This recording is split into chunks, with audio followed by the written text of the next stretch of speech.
बहुत सी बातों का ध्यान रखा गया, इसलिए सभी को गीता भा जाती है। इसलिए तो गीता पर हजारों टीकाएं हैं, अष्टावक्र पर कोई चिंता नहीं करता, क्योंकि अष्टावक्र के साथ राजी होना हो तो तुम्हें अपने को छोड़ना पड़ेगा। बेशर्त तुम अपने को न ले जा सकोगे, तुम पीछे रहोगे तो ही जा सकोगे।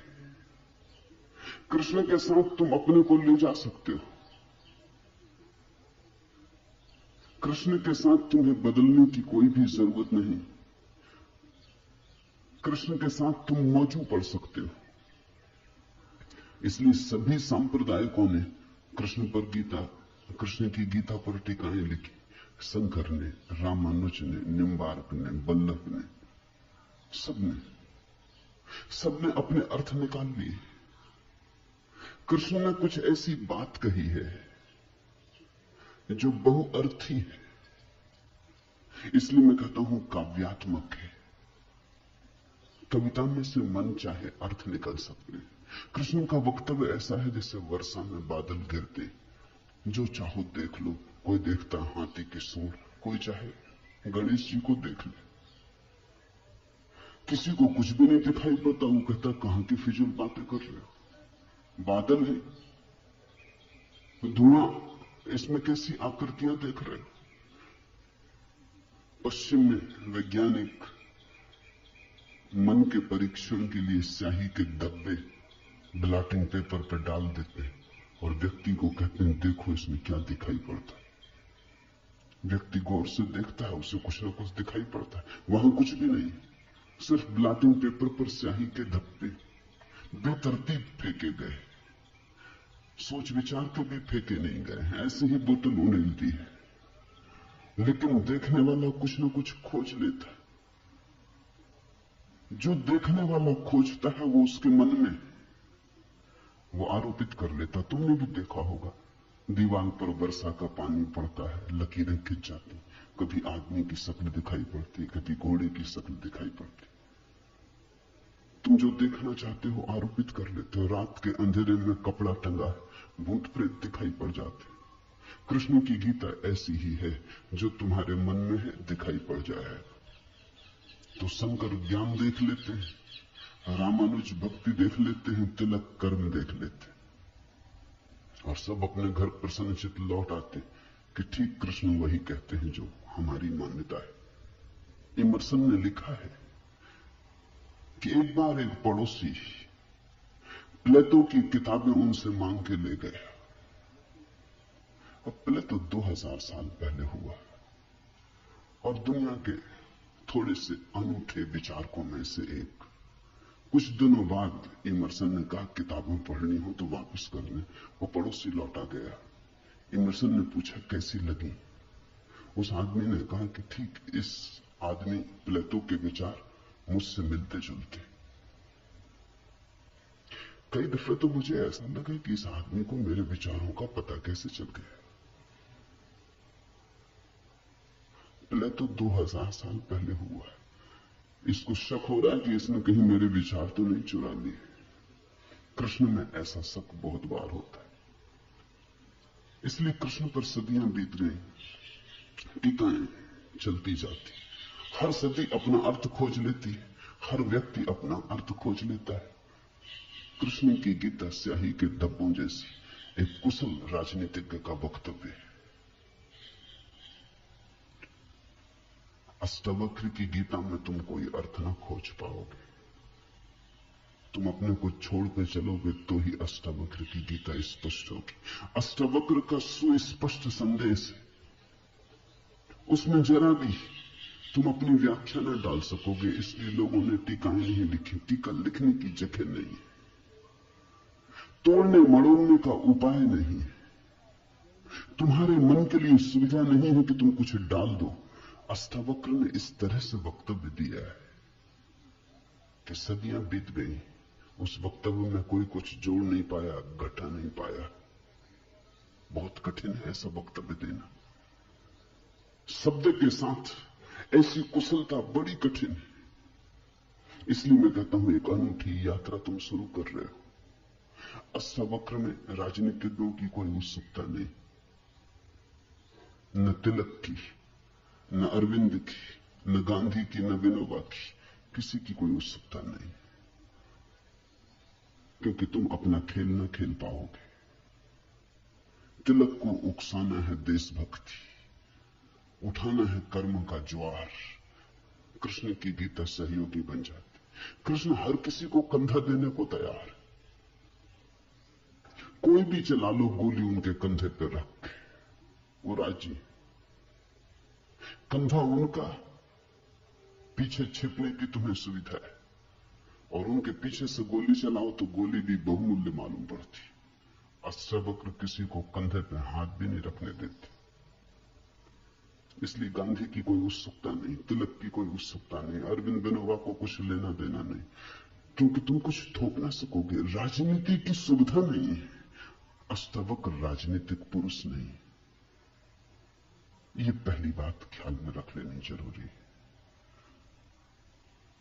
ऐसा सुस्पष्ट खुले आकाश जैसा वक्तव्य जिसमें बादल है ही नहीं, तुम कोई आकृति देख ना पाओगे। आकृति छोड़ोगे सब, बनोगे निराकार, अरूप के साथ जोड़ोगे संबंध, तो अष्टावक्र समझ में आएंगे। अष्टावक्र समझना चाहो तो ध्यान की गहराई में उतरना होगा। कोई व्याख्या से काम होने वाला नहीं। और ध्यान के लिए भी अष्टावक्र नहीं कहते कि तुम बैठ के राम राम जपो। अष्टावक्र कहते हैं तुम कुछ भी करो वो ध्यान ना होगा। करता जहां है वहां ध्यान कैसा। जब तक करना है तब तक भ्रांति है, जब तक करने वाला मौजूद है तब तक अहंकार मौजूद है। अष्टावक्र कहते हैं साक्षी हो जाना है ध्यान।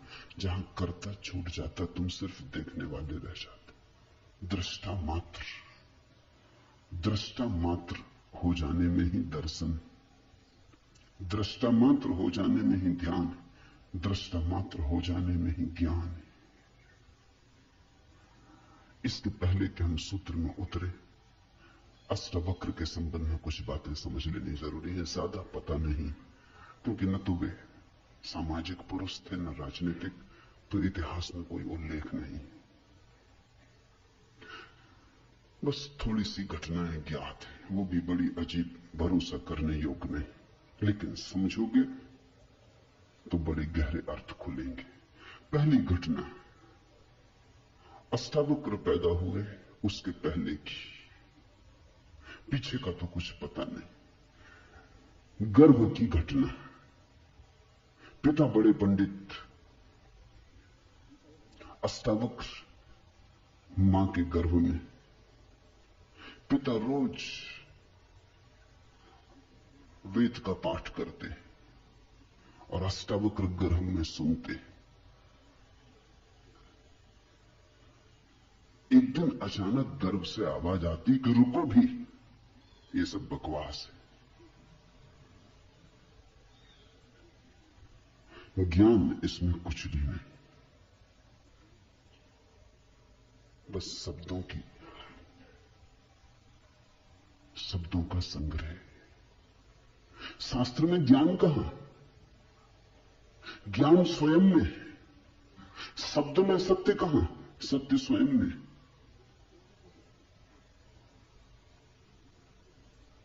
पिता स्वभावतः नाराज हुए। एक तो पिता, फिर पंडित, और गर्भ में छिपा हुआ बेटा इस तरह की बात कहे, अभी पैदा भी नहीं हुआ। क्रोध में आ गए, आग बबूला हो गए। पिता का अहंकार चोट खा गया। फिर पंडित का अहंकार, बड़े पंडित थे, बड़े विवादी थे, शास्त्रार्थी थे, क्रोध में अभिशाप दे दिया कि जब पैदा होगा तो 8 अंगों से टेढ़ा होगा, इसलिए नाम अष्टावक्र। 8 जगह से कुबड़े पैदा हुए, 8 जगह से ऊंट की भांति इर्छे तिरछे। पिता ने क्रोध में शरीर को विक्षत कर दिया। ऐसी और भी कथाएं हैं। कहते हैं बुद्ध जब पैदा हुए तो खड़े खड़े पैदा हुए। मां खड़ी थी वृक्ष के तले, खड़े खड़े मां खड़ी थी, खड़े खड़े पैदा हुए। जमीन पर गिरे नहीं कि चले, 7 कदम चले। 8वें कदम पर रुककर 4 आर्य सत्यों की घोषणा की कि जीवन दुख है। अभी 7 कदम ही चले हैं पृथ्वी पर कि जीवन दुख है, कि दुख से मुक्त होने की संभावना है, कि दुख मुक्ति का उपाय है, कि दुख मुक्ति की अवस्था है, निर्वाण की अवस्था है। लाओत्सु के संबंध में कथा है कि लाओत्सु बूढ़े पैदा हुए, 80 वर्ष के पैदा हुए, 80 वर्ष तक गर्भ में ही रहे। कुछ करने की चाह ही न थी तो गर्भ से निकलने की चाह भी न हुई, कोई वासना ही न थी तो संसार में आने की भी वासना न हुई। जब पैदा हुए तो सफेद बाल थे, 80 वर्ष के बूढ़े थे।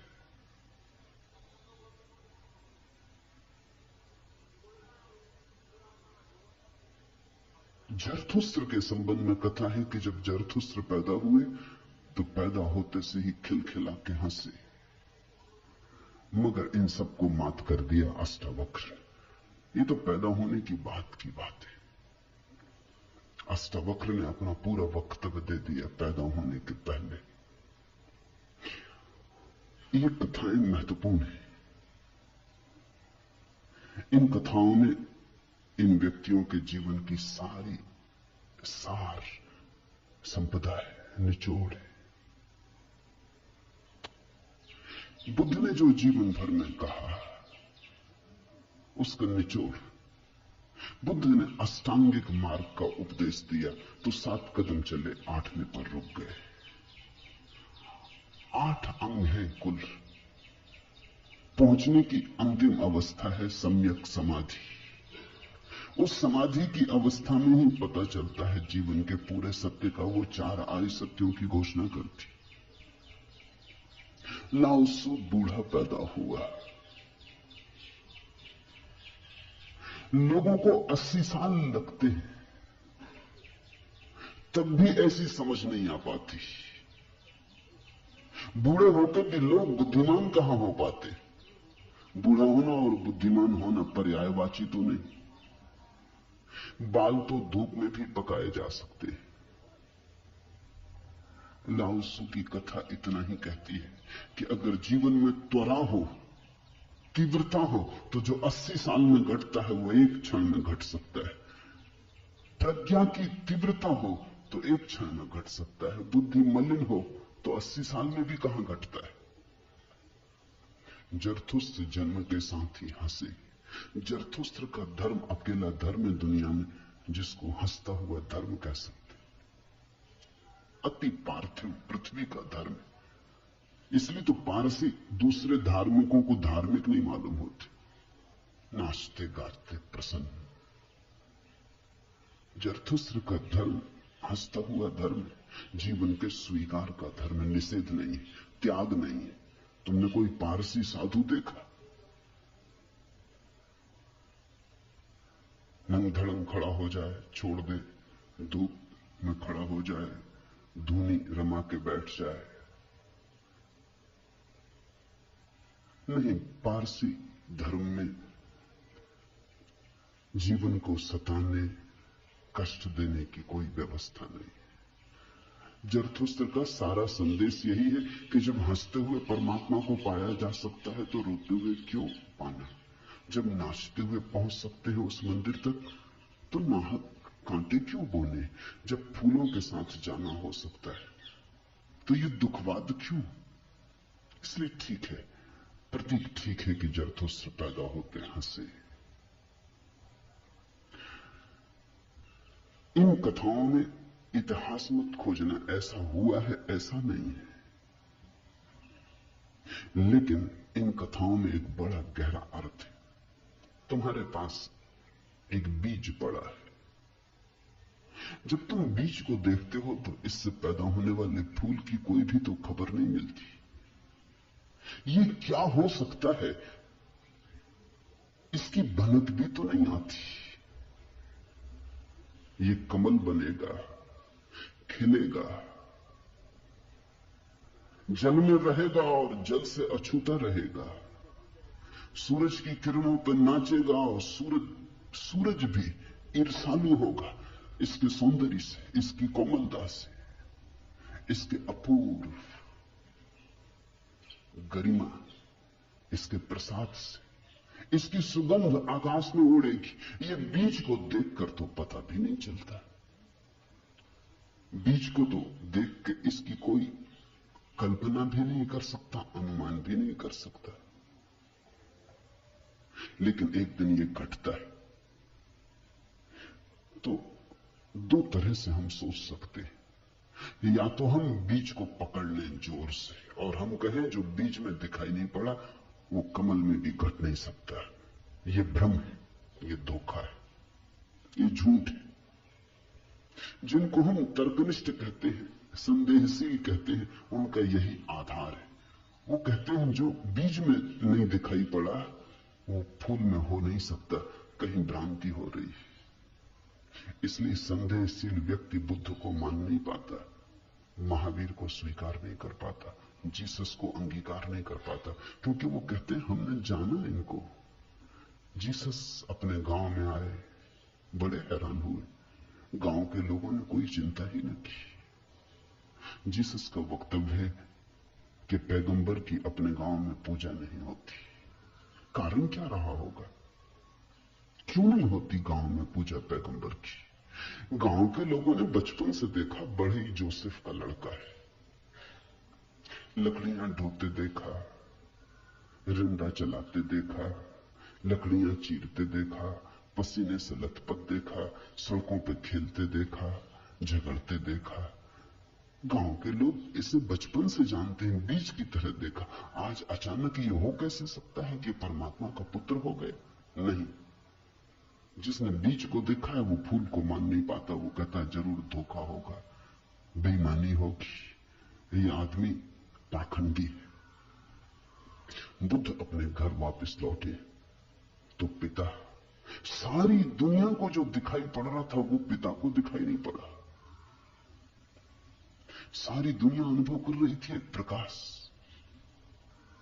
दूर दूर तक खबरें जा रही थी, दूर देशों से लोग आने शुरू हो गए थे। लेकिन जब वो वापस बुद्ध घर आए 12 साल बाद, तो पिता ने कहा मैं तुझे अभी भी क्षमा कर सकता हूं, यद्यपि तूने काम तो बुरा किया, सताया तो तूने हमें, अपराध तो तूने किया, लेकिन मेरे पास पिता का हृदय, मैं माफ कर दूंगा, द्वार तेरे लिए खुले, मगर फेंकिए भिक्षा का पात्र, हटाइए भिक्षु का वेश, ये सब नहीं चलेगा। तो वापस लौटा। ये राज्य तेरा है, मैं बूढ़ा हो गया, इसको कौन संभालेगा? हो गया बचपना बहुत, अब बंद करो ये सब खेल। बुद्ध ने कहा कृपा कर मुझे देखें तो, जो गया था वो वापस नहीं आया है। ये कोई और ही आया है जो आपके घर पैदा हुआ था, वही वापस नहीं आया है। ये कोई और ही आया है, बीज फूल होके आया है। गौर से तो देखो। पिता ने कहा तू मुझे सिखाने चला है। पहले दिन से जब तू पैदा हुआ था तब से तुझे जानता हूं। किसी और को धोखा देना, किसी और को समझा लेना, भ्रम में डाल देना, मुझे तू भ्रम में न डाल पाएगा। मैं फिर कहता हूं, मैं तुझे भली भांति जानता हूं, मुझे कुछ सिखाने को चेष्टा मत कर, क्षमा करने को मैं राजी हूं। बुद्ध ने कहा आप और मुझे जानते हैं, मैं तो स्वयं को भी नहीं जानता था। अभी अभी किरणें उतरी हैं और स्वयं को जानो। क्षमा करें, लेकिन ये मुझे कहना ही पड़ेगा कि जिसको आपने देखा वो मैं नहीं, और जहां तक आपने देखा वो मैं नहीं। बाहर बाहर आपने देखा, भीतर आपने कहां देखा? मैं आपसे पैदा हुआ हूं, लेकिन आपने मुझे निर्मित नहीं किया। मैं आपसे आया हूं जैसे एक रास्ते से कोई राहगीर आता है, लेकिन रास्ता और राहगीर का क्या लेना देना। कल रास्ता कहने लगे कि मैं तुझे पहचानता हूं, तू मेरे ही से तो होकर आया, ऐसे ही आप कह रहे हैं आपके पहले भी मैं था, जन्मों जन्मों से मेरी यात्रा चल रही, आपसे गुजरा जरूर, ऐसा मैं औरों से भी गुजरा हूं, और भी मेरे पिता थे, और भी मेरी माताएं थी, लेकिन मेरा होना बड़ा अलग थलग है, कठिन है, बहुत अति कठिन है। अगर बीज देखा तो फूल पे भरोसा नहीं आता। एक तो ढंग है अश्रद्धालु का, तर्कवादी का, संदेहशील का, कि वो कहता है बीज को हम पहचानते हैं तो फूल हो नहीं सकता, हम कीचड़ को जानते हैं, उस कीचड़ से कमल हो कैसे सकता है, सब गलत, सपना होगा, भ्रांति होगी, किसी मोहजाल में पड़ गए होगे, किसी ने धोखा दे दिया, कोई जादू, कोई तिलिस्म। एक तो ये रास्ता है, एक रास्ता है श्रद्धालु का, प्रेमी का, भक्त का, सहानुभूति से भरे हृदय का। वो फूल को देखता है और फूल से पीछे की तरफ यात्रा करता है। वो कहता है जब फूल में ऐसा सुगंध हुई, जब फूल में ऐसी विभा प्रकट हुई, जब फूल में ऐसी प्रतिभा, जब फूल में ऐसा कुंवारापन दिखा, तो जरूर बीज में भी रहा होगा, क्योंकि जो फूल में हुआ है वो बीज में न हो तो हो ही नहीं सकता। ये सारी कथाएं घटी हैं, ऐसा नहीं। जिन्होंने अष्टावक्र के फूल को देखा, उनको यह ख्याल में आया कि जो आज हुआ है वो कल भी रहा होगा, छिपा था, अवगुंठित था, पर्दे में पड़ा था। जो आज है, अंत में है, वो प्रथम भी रहा होगा। जो मृत्यु के क्षण में दिखाई पड़ रहा है, वो जन्म के क्षण में भी मौजूद रहा होगा, अन्यथा पैदा कैसे होता। तो एक तो ढंग है फूल से पीछे की तरफ देखना, और एक है बीज से आगे की तरफ देखना। गौर से देखो तो दोनों में सार सूत्र एक ही है, दोनों की आधार व्यक्ति एक ही है, लेकिन कितना जमीन आसमान का अंतर हो जाता है। जो बीज वाला है वो भी ये कह रहा है कि जो बीज में नहीं है वो फूल में कैसे हो सकता है, ये उसका तर्क है। फूल वाला भी यही कह रहा है, वो कह रहा है जो फूल में है वो बीज में भी होना ही चाहिए। दोनों का तर्क तो एक है, लेकिन दोनों के देखने के ढंग अलग है। बड़ी अड़चन। मुझसे कोई पूछता था कि आपके साथ बचपन में बहुत लोग पढ़े होंगे, स्कूल में, कॉलेज में, वे दिखाई नहीं पड़ते, वे कैसे दिखाई पड़ सकते? उनको बड़ी अड़चन है, वो भरोसा नहीं कर सकते, अति कठिन है उन्हें। कल ही मेरे पास रायपुर से किसी ने एक अखबार भेजा, श्री हरशंकर परसाई ने एक लेख मेरे खिलाफ लिखा है। वो मुझे जानते हैं, कॉलेज के दिनों से जानते हैं, हिंदी के मूर्धन्य व्यंग लेखक हैं। मेरे मन में उनकी कृतियों का आदर है। लेख में उन्होंने लिखा है कि जबलपुर की हवा में कुछ खराबी है, यहां धोखेबाज और धूर्त ही पैदा होते, जैसे रजनीश, महेश योगी, मुंदड़ा, 3 नाम उन्होंने गिनाए। धन्यवाद उनका, कम से कम मेरा नाम नंबर 1 तो गिनाए। इतनी याद तो रखी, एकदम विसार नहीं दिया, बिल्कुल भूल गए हूं ऐसा नहीं।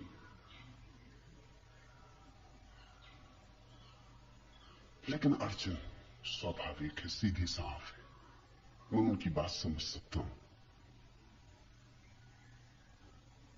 ये असंभव है, बीज को देखा तो फूल में भरोसा।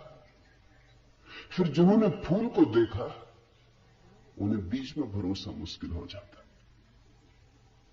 तो सभी महापुरुषों की जीवन कथाएं 2 ढंग से लिखी जाती हैं। जो उनके विपरीत हैं, वो बचपन से यात्रा शुरू करते हैं, जो उनके पक्ष में है वो अंत से यात्रा शुरू करते हैं और बचपन की तरफ जाते हैं।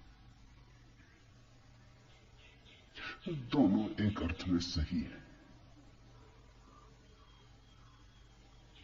लेकिन जो बचपन से यात्रा करके अंत की तरफ जाते हैं वो वंचित रह जाते हैं। उनका सही होना उनके लिए आत्मघाती है। जो अंत से यात्रा करते हैं वो पीछे की तरफ जाते हैं, वो धन्यभागी हैं, क्योंकि बहुत कुछ उन्हें अनायास मिल जाता है जो कि पहले तर्कवादियों को नहीं मिल पाता। अब न केवल मैं गलत मालूम होता हूं, मेरे कारण जबलपुर तक की हवा उनको गलत मालूम होती। कुछ भूल हवा पानी में होनी चाहिए। यदि मैं उनको कहना चाहूंगा जबलपुर को कोई हक नहीं है मेरे संबंध में हवा पानी को अच्छा या खराब तय करने का। जबलपुर से मेरा कोई बहुत नाता नहीं है। थोड़े दिन वहां था, महेश योगी भी थोड़े दिन वहां थे, उनका भी कोई नाता नहीं है। हम दोनों का नाता किसी और जगह से है। उस जगह के लोग इतने सोए हैं कि उन्हें अभी खबर ही नहीं। महेश योगी और मेरा जन्म पास ही पास हुआ, दोनों गाडरवाड़ा के आसपास पैदा हुए। उनका जन्म चिचली में हुआ, मेरा जन्म कुचवाड़े में हुआ। अगर हवा पानी खराब है तो वहां का होगा। इसका दुख गाडरवाड़ा को होना चाहिए, कभी होगा, या सुख। जबलपुर को इसमें बीच में आना नहीं चाहिए। लेकिन मन कैसे तर्क रचता है। अब जो अष्टावक्र की कथा को देखेगा वो सुनते से ही कह देगा गलत, असंभव। ये तो कथा जिन्होंने लिखी है उनको भी पता है कि कहीं कोई गर्व से बोलता है। वो तो केवल इतना कह रहे हैं कि जो आखिर में प्रकट हुआ वो गर्भ में मौजूद रहा होगा। जो वाणी आखिर में खिली वो किसी न किसी गहरे तल पर गर्भ में भी मौजूद रही होगी, अन्यथा खिलती कहां से, आती कहां से। सुनने से थोड़ी कुछ आता है, हर चीज के पीछे कारण है। नहीं देख पाए हो हम, लेकिन था तो मौजूद। ये सारी कथाएं इसी का सूचक देती हैं। अष्टावक्र के संबंध में दूसरी बात जो ज्ञात है वो है जब वे 12 वर्ष के थे। बस दो ही बातें ज्ञात हैं। तीसरी उनकी अष्टावक्र गीता है, या कुछ लोग कहते हैं अष्टावक्र संहिता। जब वे 12 वर्ष के थे तो एक बड़ा विशाल शास्त्रार्थ जनक ने रचा। जनक सम्राट थे और उन्होंने सारे देश के पंडितों को निमंत्रण दिया और उन्होंने 1000 गायें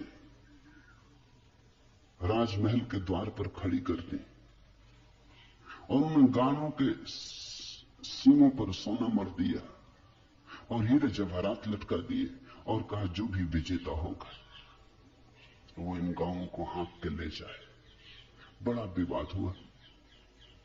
अष्टावक्र के पिता भी उस विवाद में गए। खबर आई सांझ होते होते कि पिता हार रहे। सबसे तो जीत चुके थे, वंदन नाम के एक पंडित से हारे जा रहे हैं। ये खबर सुन के अष्टावक्र भी राजमहल पहुंच गया। सभा सजी थी, विवाद अपनी आखिरी चरम अवस्था में था, निर्णायक घड़ी करीब आती थी। पिता के हारने की स्थिति बिल्कुल पूरी तय हो चुकी थी। अब हारे तब हारे की अवस्था थी। अष्टावक्र दरबार में भीतर चला गया। पंडितों ने उसे देखा, महापंडित इकट्ठे थे। उसका 8 अंगों से टेढ़ा मेढ़ा शरीर, वो चलता तो भी देख के लोगों को हंसी आती। उसका चलना भी बड़ा हास्यास्पद था। सारी सभा हंसने लगी। अष्टावक्र भी खिल के हंसा। जनक ने पूछा, और सब हंसते हैं वो तो मैं समझ गया क्यों हंसते, लेकिन बेटे तू क्यों हंसा? अष्टावक्र ने कहा, मैं इसलिए हंस रहा हूं कि इन चम्हारों की सभा में सत्य का निर्णय हो रहा है। बड़ा आदमी अनूठा रहा होगा। ये चम्हार यहां क्या कर रहे हैं? सन्नाटा छा गया। चमहार। सम्राट ने पूछा, तेरा मतलब? उसने कहा, सीधी सी बात है, इनको चमड़ी ही दिखाई पड़ती, मैं नहीं दिखाई पड़ता। मुझसे सीधा साधा आदमी खोजना मुश्किल है, वो तो इनको दिखाई ही नहीं पड़ता। इनको आड़ा टेढ़ा शरीर दिखाई पड़ता है। ये चमहार है, ये चमड़ी के पारखी। राजन, मंदिर के टेढ़े होने से कहीं आकाश टेढ़ा होता है?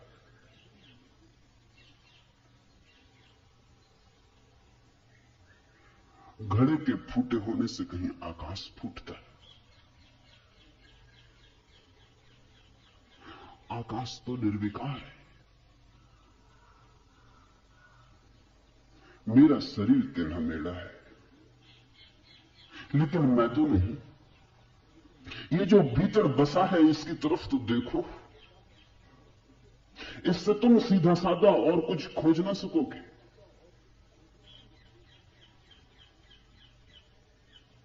ये बड़ी चौंकाने वाली घोषणा थी। सन्नाटा छा गया होगा। जनक प्रभावित हुआ, झटका खाया। निश्चित ही कहां चमहारों की भीड़ इकट्ठी करके बैठा है। खुद पे भी पश्चाताप हुआ, अपराध लगा कि मैं भी हंसा। उस दिन तो कुछ न कहते बना, लेकिन दूसरे दिन सुबह जब सम्राट घूमने निकला था तो राह पर अष्टावक्र दिखाई पड़ा। उतरा, घोड़े से पैरों में गिर पड़ा। सबके सामने तो हिम्मत न जुटा पाया। एक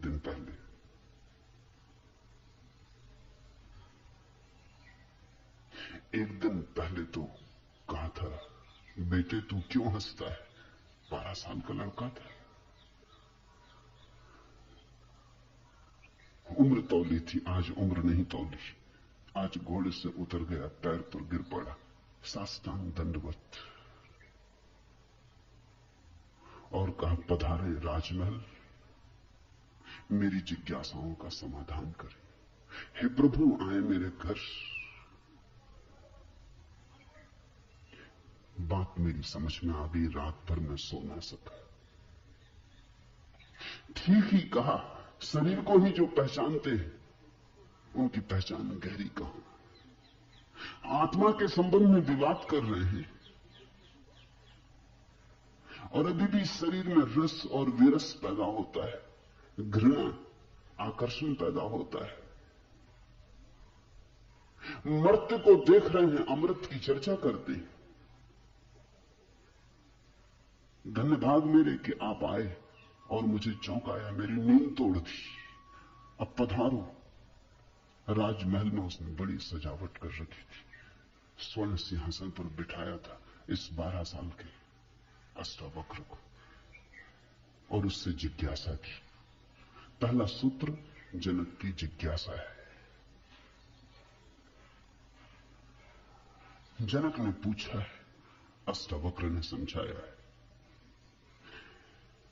इससे ज्यादा अष्टावक्र के संबंध में और कुछ पता नहीं, और कुछ पता होने की जरूरत भी नहीं। काफी है, इतना बहुत है। हीरे बहुत होते भी नहीं, कंकड़ पत्थर ही बहुत होते। हीरा एक भी काफी होता है। ये 2 छोटी सी घटनाएं हैं। एक तो जन्म के पहले की, गर्भ से आवाज और घोषणा कि क्या पागलपन में पड़े हो, शास्त्र में उलझे हो, शब्द में उलझे हो, जागो। ये ज्ञान नहीं है, ये सब उधार है, ये सब बुद्धि का ही जाल है, अनुभव नहीं। इसमें रंच मात्र भी सार नहीं है। कब तक अपने को भरमाए रखोगे? और दूसरी घटना, राजमहल में हंसना पंडितों का और कहना अष्टावक्र का कि जीवन में देखने की 2 दृष्टियां हैं, एक आत्मदृष्टि, एक चर्म दृष्टि। चमहार चमड़ी को देखता, प्रज्ञावान आत्मा को देखता। तुमने गौर किया? चमहार तुम्हारे चेहरे की तरफ देखते नहीं, वो जूते को ही देखता। असल में चमहार जूते को देख के सब पहचान लेता तुम्हारे संबंध में कि आर्थिक हालत कैसी है, सफलता मिल रही कि विफलता मिल रही, भाग्य कैसा चल रहा, वो सब जूते में लिखा है। जूते की सिलवटें कह देती, जूते की दशा कह देती, जूते में तुम्हारी आत्मकथा लिखी, चम्हार पढ़ लेता। जूते में चमक, जूते का ताजा और नया होना, चम्हार तुमसे प्रसन्नता से मिलता है। जूता ही उसके लिए तुम्हारी आत्मा का सबूत है। दर्जी कपड़े देखता है, तुम्हारा कोट कपड़ा देख के समझ लेता हालत कैसी। सबकी अपनी बंधी हुई दृष्टियां हैं। सिर्फ आत्मवान ही आत्मा को देखता है। उसकी कोई दृष्टि नहीं है, उसके पास दर्शन है। एक छोटी घटना और जो अष्टावक्र के जीवन से संबंधित नहीं, रामकृष्ण और विवेकानंद के जीवन से संबंधित है, लेकिन अष्टावक्र से उसका जोड़ है। फिर हम सूत्रों में प्रवेश करें। विवेकानंद रामकृष्ण के पास आए तब उनका नाम नरेंद्रनाथ था। विवेकानंद बाद में रामकृष्ण ने उनको पुकारा।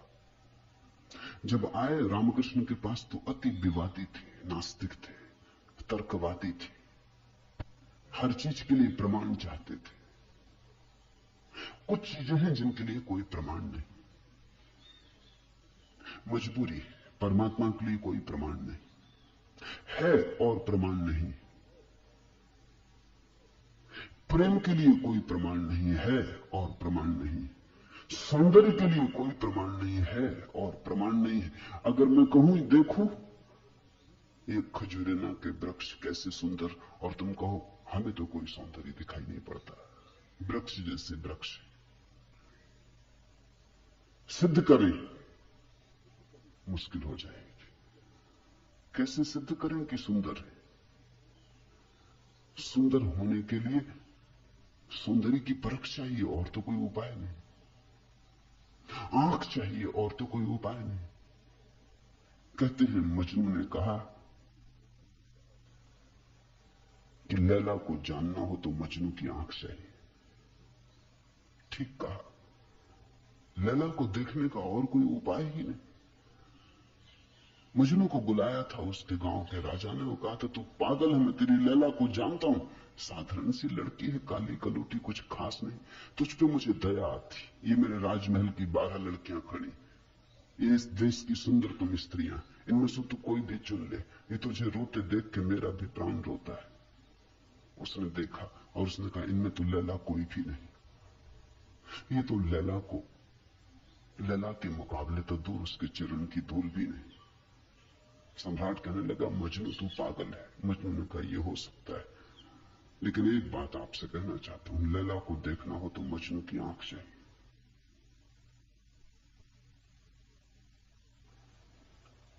ठीक कहा मजनू ने, अगर वृक्षों के सौंदर्य को देखना हो तो कला की आंख चाहिए और कोई प्रमाण नहीं। अगर किसी के प्रेम को पहचानना हो तो प्रेमी का हृदय चाहिए और कोई प्रमाण नहीं। और परमात्मा तो इस जगत के सारे सौंदर्य और सारे प्रेम और सारे सत्य का इकट्ठा नाम है। उसके लिए तो ऐसा निर्विकार चित्त चाहिए, ऐसा साक्षी भाव चाहिए जहां कोई शब्द न रह जाए, कोई विचार न रह जाए, कोई तरंग न उठे, वहां कोई धूल न रह जाए, मन की और चित्त का दर्पण परिपूर्ण शुद्ध हो। प्रमाण कहां? रामकृष्ण से विवेकानंद का प्रमाण चाहिए। है परमात्मा तो प्रमाण थे। और विवेकानंद को देखा रामकृष्ण ने, बड़ी थी संभावना इस युवक की, बड़ी थी यात्रा इसके भविष्य की, बहुत कुछ होने को पड़ा था इसके भीतर, बड़ा खजाना था, उससे ये अपरिचित है। रामकृष्ण ने देखा, इस युवक के पिछले जन्मों में झांका, ये बड़ी संपदा, बड़े पुण्य की संपदा लेकर आ रहा है।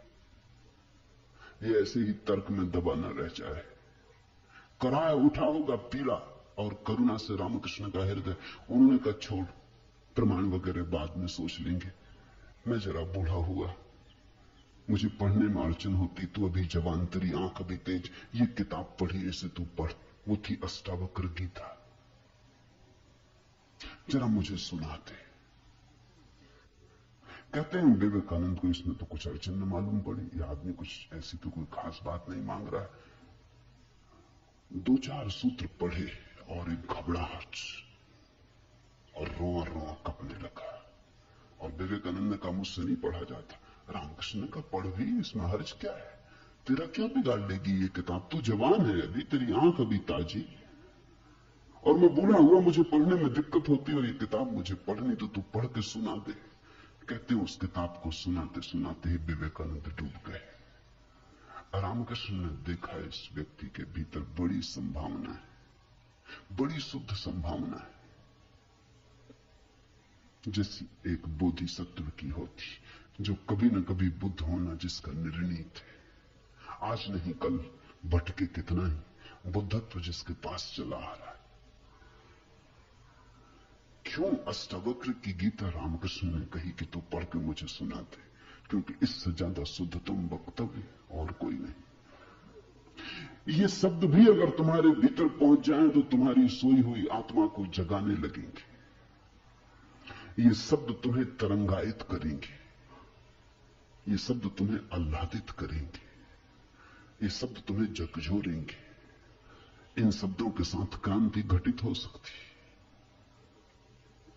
अष्टावक्र की गीता को मैंने यूं ही नहीं चुना है और जल्दी नहीं चुना, बहुत देर करके चुना है, सोच विचार के।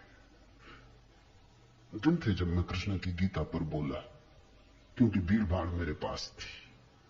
भीड़ भाड़ के लिए अष्टावक्र गीता का कोई अर्थ न था। बड़ी चेष्टा करके भीड़ भाड़ से छुटकारा पाया है। अब तो थोड़े से विवेकानंद यहां हैं,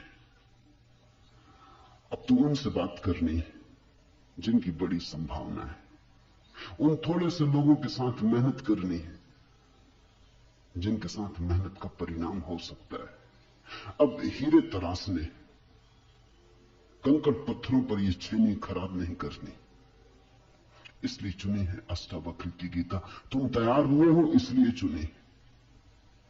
पहला सूत्र, जनक ने कहा, हे प्रभु, पुरुष ज्ञान को कैसे प्राप्त होता है और मुक्ति कैसे होगी और वैराग्य कैसे प्राप्त होगा, यह मुझे कहिए। एतत् मम ब्रूहि प्रभु, मुझे समझाएं प्रभु।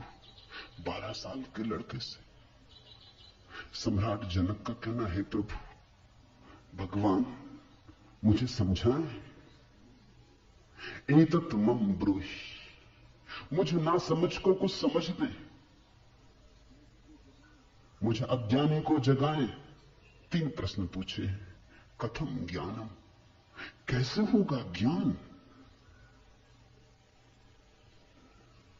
साधारणता तो हम सोचेंगे कि यह भी कोई पूछने की बात है, किताबों में भरा पड़ा है। जनक भी जानता था किताबों में भरा पड़ा है वो ज्ञान नहीं, वो केवल ज्ञान की धूल है, राख है। ज्ञान की ज्योति जब जलती है तो पीछे राख छूट जाती है, राख इकट्ठी होती चली जाती, शास्त्र बन जाती। वेद राख है। कभी जलते हुए अंगारे थे, ऋषियों ने उन्हें अपनी आत्मा में जलाया था, फिर राख रह गए। फिर राख संयोजित की जाती, संग्रहित की जाती, सुव्यवस्थित की जाती। जैसे जब आदमी मर जाता है तो हम उसकी राख इकट्ठी कर लेते हैं, उसको फूल कहते हैं। बड़े मजेदार लोग हैं जिंदगी में जिसको फूल नहीं कहा। उसकी हड्डी मड्डियां इकट्ठी कर लाते हैं, कहते हैं फूल संजोला है, फिर संभाल कर रखते हैं, मंजूसा बनाते हैं। जिसको जिंदगी में कभी फूल का आदर नहीं दिया, जिसको जिंदगी में कभी फूल की तरह देखा नहीं, जब मर जाता है आदमी पागल है, तब उसकी हड्डी को, राख को फूल कहते। ऐसे ही जब कोई बुद्ध जीवित होता है तब तुम सुनते नहीं। जब कोई महावीर तुम्हारे बीच से गुजरता है तब तुम नाराज होते हो। लगता है यह आदमी तुम्हारे सपने तोड़ रहा है या तुम्हारी नींद में दखल डाल रहा है। ये कोई जगाने का वक्त है, अभी अभी तो सपना आना शुरू हुआ था। अभी अभी तो जरा जीतना शुरू किया था जिंदगी में, अभी अभी तो दांव ठीक लगने लगे थे, तीर ठीक ठीक जगह पड़ने लगा था, और ये सज्जन आ गए, ये कहते हैं सब आसार है। अभी अभी तो चुनाव जीते थे, पद पे पहुंचने का रास्ता बना था, और ये महापुरुष आ गए, ये कहते हैं ये सब सपना है, इसमें कुछ सार नहीं, मौत आएगी सब छीन लेगी। छोड़ो भी, जब मौत आएगी तब देखेंगे, बीच में तो इस तरह की बातें मत उठाओ। लेकिन जब महावीर मर जाते, बुद्ध मर जाते, तब उनकी राख को हम इकट्ठी कर लेते, फिर हम धम्मपद बनाते, वेद बनाते, फिर हम पूजा के फूल चढ़ाते। जनक भी जानता था कि शास्त्रों में सूचनाएं भरी पड़ी, लेकिन उसने पूछा कथम ज्ञानम, कैसे होगा ज्ञान? क्योंकि कितना ही जान लो, ज्ञान तो होता ही नहीं। जानते जाओ, शास्त्र कंठस्थ कर लो, तोते बन जाओ, एक एक सूत्र याद हो जाए, पूरे वेद स्मृति में छप जाए, फिर भी ज्ञान तो होता नहीं। कथम ज्ञानम, कैसे होता ज्ञान? कथम मुक्ति, मुक्ति कैसे होगी? क्योंकि जिसको तुम ज्ञान कहते हो वो तो बांध लेता उल्टे, मुक्त कहां करता है। ज्ञान तो वही है जो मुक्त करे। जीसस ने कहा है सत्य वही है जो मुक्त करे, ज्ञान तो वही है जो मुक्त करे। ये ज्ञान की कसौटी है। पंडित मुक्त तो दिखाई नहीं पड़ता, बंधा दिखाई पड़ता है, मुक्ति की बातें करता है, मुक्त दिखाई नहीं पड़ता है, हजार बंधनों में बंधा हुआ मालूम पड़ता है। तुमने कभी गौर किया, तुम्हारे तथाकथित संत तुमसे भी ज्यादा बंधे हुए मालूम पड़ते, तुम शायद थोड़े बहुत मुक्त भी हो, तुम्हारे संत तुमसे भी ज्यादा बंधे, लकीर के फकीर हैं, न उठ सकते स्वतंत्रता से, न बैठ सकते स्वतंत्रता से, न जी सकते स्वतंत्रता से। कुछ दिनों पहले कुछ जैन साध्वियों की मेरे पास खबर आई कि वो मिलना चाहते, मगर श्रावक आने नहीं देते। ये भी बड़े मजे की बात है। साधु का अर्थ होता है जिसने फिक्र छोड़ी समाज की, जो चल पड़ा अरण्य की यात्रा पर, जिसने कहा अब न तुम्हारे आदर की मुझे जरूरत है, न सम्मान की। लेकिन साधु साध्वी कहते हैं श्रावक आने नहीं देते। वो कहते वहां भूल के मत जाना, वहां गए तो ये दरवाजा बंद। ये कोई साधुता हुई? ये तो परतंत्रता हुई, गुलामी हुई। ये तो बड़ी उल्टी बात हुई। ये तो ऐसा हुआ कि साधु श्रावक को बदले, उसकी जगह श्रावक साधु को बदल रहा है।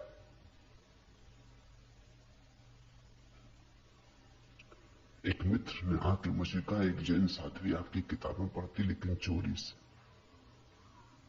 टेप भी सुनना चाहती लेकिन चोरी से, और अगर कभी किसी के सामने आपका नाम भी ले दो तो वो इस तरह हो जाती जैसे उसने कभी आपका नाम सुना ही नहीं। ये मुक्ति हुई। जनक ने पूछा कथम मुक्ति, कैसे होती मुक्ति, क्या है मुक्ति? उस ज्ञान को मुझे समझाएं जो मुक्त कर देता है। स्वतंत्रता मनुष्य की सबसे महत्वपूर्ण आकांक्षा है। सब पालो, लेकिन गुलामी अगर रही तो छिदती है। सब मिल जाए, स्वतंत्रता न मिले तो कुछ भी नहीं मिला। मनुष्य चाहता है खुला आकाश, कोई सीमा ना हो। वो मनुष्य की अंतरतम निगूढ़तम आकांक्षा है, जहां कोई सीमा ना हो, कोई बाधा ना हो। इसी को परमात्मा होने की आकांक्षा कहो, मोक्ष की आकांक्षा कहो। हमने ठीक शब्द चुना है, मोक्ष। दुनिया की किसी भाषा में ऐसा प्यारा शब्द नहीं। स्वर्ग, फिरदौस, इस तरह के शब्द हैं, लेकिन उन शब्दों में मोक्ष की कोई धुन नहीं है। मोक्ष का संगीत ही अनूठा, उसका अर्थ ही केवल इतना है, ऐसी परम स्वतंत्रता जिस पर कोई बाधा नहीं है।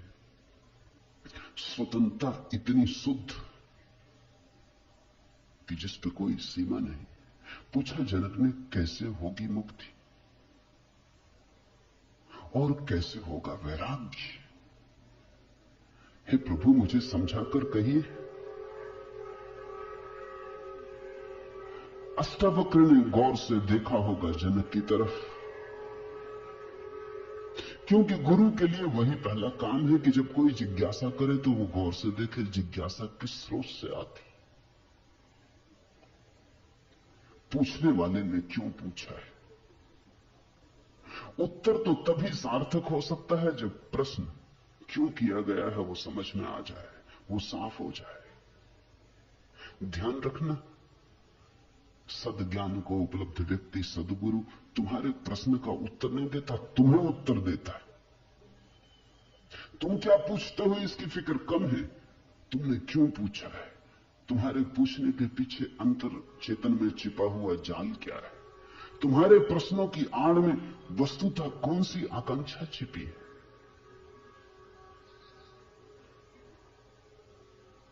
दुनिया में 4 तरह के लोग हैं, ज्ञानी, मुमुक्षु, अज्ञानी, मूढ़। और दुनिया में 4 ही तरह की जिज्ञासाएं होती। ज्ञानी की जिज्ञासा तो निशब्द होती, कहना चाहिए ज्ञानी की जिज्ञासा तो जिज्ञासा होती ही नहीं। जान लिया, जानने को कुछ बचा नहीं, पहुंच गए, चित्त निर्मल हुआ, शांत हुआ, घर लौट आए, विश्राम में आ गए। तो ज्ञानी की जिज्ञासा तो जिज्ञासा जैसी होती ही नहीं। इसका यह अर्थ नहीं कि ज्ञानी सीखने को तैयार नहीं होता।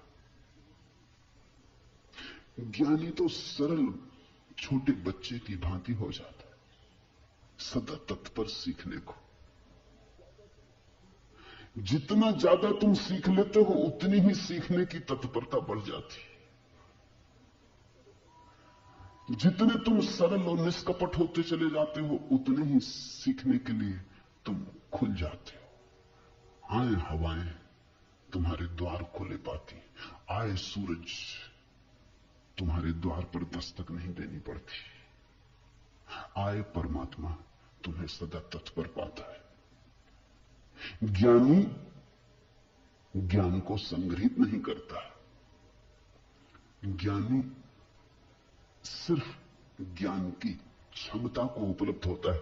इस बात को ठीक से समझ लेना, क्योंकि पीछे ये काम पड़ेगी। ज्ञानी का केवल इतना ही अर्थ है कि जो जानने के लिए बिल्कुल खुला है, जिसका कोई पक्षपात नहीं, जानने के लिए जिसके पास कोई पर्दा नहीं, जिसके पास जानने के लिए कोई पूर्व नियोजित योजना ढांचा नहीं। ज्ञानी का अर्थ है ध्यानी, जो ध्यानपूर्ण है। तो देखा होगा अष्टावक्र ने गौर से जनक में झांक के, ये व्यक्ति ज्ञानी तो नहीं, ये ध्यान को तो उपलब्ध नहीं हुआ है, अन्यथा इसकी जिज्ञासा मौन होती, उसमें शब्द ना होते। बुद्ध के जीवन में उल्लेख है, एक फकीर मिलने आया, एक साधु मिलने आया, एक परिव्राजक घुमक्कड़। उसने आके बुद्ध से कहा, पूछने योग्य शब्द मेरे पास नहीं, क्या पूछना चाहता हूं उसे शब्दों में बांधने की मेरे पास कोई कुशलता नहीं। आप तो जानते ही हैं, समझ ले जो मेरे योग को कहते हैं। ये ज्ञानी की जिज्ञासा है। बुद्ध चुप बैठे रहे, उन्होंने कुछ भी ना कहा। घड़ी भर बाद जैसे कुछ घटा, वो जो आदमी चुपचाप बैठा बुद्ध की तरफ देखता रहा था, उसकी आंख से आंसुओं की धार लग गई, चरणों में झुका, नमस्कार किया और कहा, धन्यवाद, खूब धन्यवादी, जो लेने आया था आपने दिया। उठ के चला भी गया। उसके चेहरे पे अपूर्व आभा थी, वो नाचता हुआ गया। बुद्ध के आसपास के शिष्य बड़े हैरान हुए, आनंद में पूछा, बनते भगवान पहेली हो गई। पहले तो ये आदमी कहता है कि मुझे पता नहीं कैसे पूछूं, पता नहीं किन शब्दों में पूछूं, ये भी पता नहीं क्या पूछने आया हूं। फिर आप तो जानते ही हैं सब, देख लें मुझे जो मेरे लिए जरूरी हो कह दें। पहले तो ये आदमी ही जरा पहेली था, ये कोई ढंग हुआ पूछने का? और जब तुम्हें यही पता नहीं कि क्या पूछना, तो पूछना ही क्यों? पूछना क्या? खूब रही। फिर यही बात खत्म न हुई, आप चुप बैठे सो चुप बैठे रह गए। आपको ऐसा कभी मौन देखा नहीं? कोई पूछता तो आप उत्तर देते। कभी कभी तो ऐसा होता कोई नहीं भी पूछता तो भी आप उत्तर देते। आपकी करुणा सदा बहती रहती। क्या हुआ अचानक कि आप चुप रह गए और आंख बंद हो गई? और फिर क्या रहस्य में घटा कि वो आदमी रूपांतरित होने लगा? हमने उसे बदलते देखा, हमने उसे किसी और ही रंग में डूबते देखा, उसमें मस्ती आते देखी। वो नाचता हुआ गया, आंसुओं से भरा हुआ, गदगद आह्लादित, वो चरणों में झुका। उसकी सुगंध हमें भी छुई। ये हुआ क्या? आप कुछ बोले नहीं, उसने सुना कैसे? और हम तो इतने दिनों से, वर्षों से आपके पास हैं। हम पर आपकी कृपा कम है क्या? ये प्रसाद जो उसे दिया हमें क्यों नहीं मिलता? लेकिन ध्यान रहे उतना ही मिलता है जितना तुम ले सकते हो। बुद्ध ने कहा सुनो, घोड़े, आनंद से घोड़े की बात की क्योंकि आनंद छत्री था, बुद्ध का चचेरा भाई था, और बचपन से ही घोड़े का बड़ा शौक था। उसे घुड़सवार था, प्रसिद्ध घुड़सवार था, प्रतियोगी था बड़ा। उसने कहा सुन आनंद, बुद्ध ने कहा घोड़े 4 प्रकार के होते। एक तो मारो भी तो भी टस से मस नहीं होते, रद्दी से रद्दी घोड़े, जितना मारो उतना ही हठयोगी हो जाते हैं, बिल्कुल हट बांध के खड़े हो जाते। तुम मारो तो वो जिद बना लेते हैं कि देखें कौन जीतता। फिर दूसरे तरह के घोड़े होते हैं, मारो तो चलते हैं, न मारो तो नहीं चलते, कम से कम पहले से बेहतर। फिर तीसरे तरह के घोड़े होते हैं, कोड़ा फटकारो, मारना काफी जरूरी नहीं, सिर्फ कोड़ा फटकारो, आवाज काफी। और भी कुलीन होते, दूसरे से भी बेहतर। फिर आनंद, तुझे जरूर पता होगा ऐसे भी घोड़े होते कि कोड़े की छाया देख के भागते, फटकारना भी नहीं पड़ता। ये ऐसा ही घोड़ा था, छाया काफी। अष्टावक्र ने देखा होगा गौर से। जब तुम आके मुझसे कुछ पूछते हो तो तुम्हारे प्रश्न से ज्यादा महत्वपूर्ण सवाल तुम हो। कभी कभी तुम्हें भी ऐसा लगता होगा कि तुमने जो नहीं पूछा था वो मैंने उत्तर दिया है, और कभी कभी तुम्हें ऐसा भी लगता होगा कि शायद मैं टाल गया तुम्हारे प्रश्न को, बचाव कर गया, कुछ और उत्तर दे गया हूं। लेकिन सदा तुम्हारी भीतरी जरूरत ज्यादा महत्वपूर्ण। तुम क्या पूछते हो ये उतना महत्वपूर्ण नहीं, क्योंकि तुम्हें खुद ही ठीक पता नहीं तुम क्या पूछते हो, क्यों पूछते हो। उत्तर वही दिया जाता है जिसकी तुम्हें जरूरत है। तुम्हारे पूछने से कुछ तय नहीं होता। देखा होगा अष्टावक्र ने ज्ञानी तो नहीं है जनक, अज्ञानी है। फिर क्या? अज्ञानी भी नहीं, क्योंकि अज्ञानी तो अकड़ीला, अकड़ा से भरा होता है। अज्ञानी तो झुकना जानता ही नहीं। ये तो मुझ 12 साल की उम्र के लड़के के पैरों में झुक गया, साष्टांग दंडवत की। ये अज्ञानी के लिए असंभव है। अज्ञानी तो समझता है कि मैं जानता ही हूं, मुझे कौन समझाएगा। अज्ञानी अगर कभी पूछता भी है तो तुम्हें गलत सिद्ध करने को पूछता है, क्योंकि अज्ञानी तो ये मान के चलता है कि पता तो मुझे है ही, देखें इनको भी पता है या नहीं। अज्ञानी परीक्षा के लिए पूछता है। नहीं, इसकी आंखें जनक की तो बड़ी निर्मल है। मुझ 12 साल के अनजान अपरिचित लड़के को सम्राट होते हुए भी इसने कहा एतत् मम ब्रूहि प्रभो, हे प्रभु मुझे समझा के कहें। नहीं, ये विनयशील है, अज्ञानी तो नहीं। मूढ़ है क्या फिर? मूढ़ तो पूछते ही नहीं। मूढ़ों को तो पता ही नहीं कि जीवन में कोई समस्या है। मूढ़ और बुद्ध पुरुषों में एक समानता है। बुद्ध पुरुषों के लिए कोई समस्या नहीं रही, मूढ़ों के लिए अभी समस्या उठी ही नहीं। बुद्ध पुरुष समस्या के पार हो गए, मूढ़ अभी समस्या के बाहर है। मूढ़ तो इतना मूर्छित है, उसे कहां सवाल कथम ज्ञानम, मूढ़ पूछेगा। कथम मुक्ति, मूढ़ पूछेगा कैसे होगा वैराग्य, मूढ़ पूछेगा असंभव। मूढ़ अगर पूछेगा भी तो पूछता है राग में सफलता कैसे मिलेगी। मूढ़ अगर पूछता भी है तो पूछता है संसार में और थोड़े ज्यादा दिन कैसे रहना हो जाए, मुक्ति नहीं। मूढ़ पूछता है बंधन सोने के कैसे बने, बंधन में हीरे जवाहरात कैसे जड़े। मूढ़ पूछता भी है तो ऐसी बातें पूछता है। ज्ञान, मूढ़ तो मानता ही नहीं कि ज्ञान हो सकता है, वो तो संभावनाओं को स्वीकार नहीं करता है। वो तो कहता कैसा ज्ञान। मूढ़ तो पशुवत जीता है। नहीं, ये जनक मूढ़ भी नहीं, मुमुक्षु है। मुमुक्षु शब्द समझना जरूरी है। मोक्ष की आकांक्षा मुमुक्षा। अभी मोक्ष के पास नहीं पहुंचा, ज्ञानी नहीं। मोक्ष के प्रति पीठ करके नहीं खड़ा, मूढ़ नहीं है। मोक्ष के संबंध में कोई धारणाएं पकड़ के नहीं बैठा, अज्ञानी भी नहीं है, मुमुक्षु है।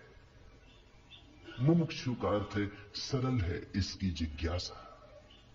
न मूढ़ता से अपवित्र हो रही है, न अज्ञानपूर्ण धारणाओं से विकृत हो रही है। शुद्ध है इसकी जिज्ञासा, सरल चित्त से पूछा है। अष्टावक्र ने कहा, हे प्रिय, यदि तू मुक्ति को चाहता है तो विषयों को विष के समान छोड़ दे और क्षमा, आर्जव, दया, संतोष और सत्य को अमृत के समान सेवन कर। मुक्ति मिच्छसि चेतात विषयान विश्वत्यज। शब्द विषय बड़ा बहुमूल्य, वो विष से ही बना है। विष का अर्थ होता है जिसे खाने से आदमी मर जाए। विषय का अर्थ होता है जिसे खाने से हम बार बार मरते।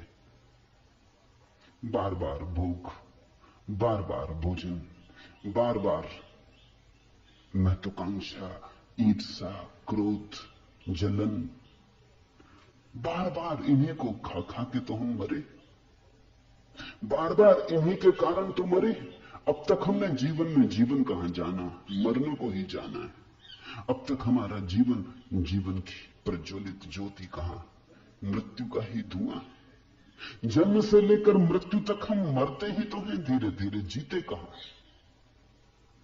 रोज रोज मरते। जिसको हम जीवन कहते हैं वो एक सतत मरने की प्रक्रिया है। अभी हमें जीवन का तो पता ही नहीं, तो हम जिएंगे कैसे।